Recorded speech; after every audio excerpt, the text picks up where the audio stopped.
औज़ुबिल्लाहिमिनश्शैतानिर्रजीम बिस्मिल्लाहिर्रहमानिर्रहीम। अज़ीज़ तलबा व तलबात, कैसे हैं आप? उम्मीद है आप सब ठीक होंगे।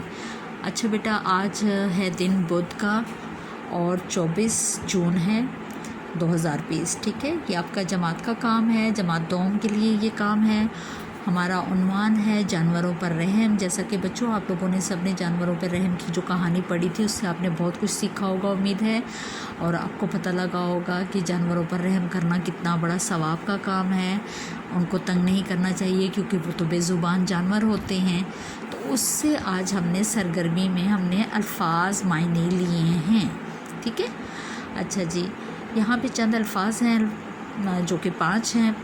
उन अल्फाज के मायने मैंने लिखे हुए हैं, मैं आपको समझा देती हूँ। जो अल्फाज हैं वो ज़ालिम, सवाब, आस, तस्लीम, इंतकाल।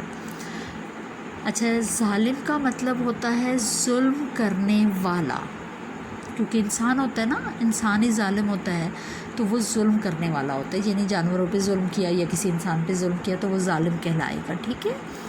सवाब का मतलब होता है नेकी का बदला, यानी जब आप कोई सवाब का काम करते हैं तो अल्लाह पाक उसका आपको बदला भी देती है ना, तो सवाब का मतलब होता है नेकी का बदला। आस का मतलब होता है उम्मीद।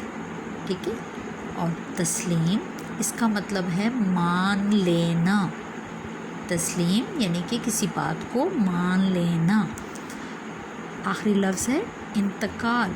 इंतकाल का मतलब होता है मर जाना। ठीक है, मर जाना।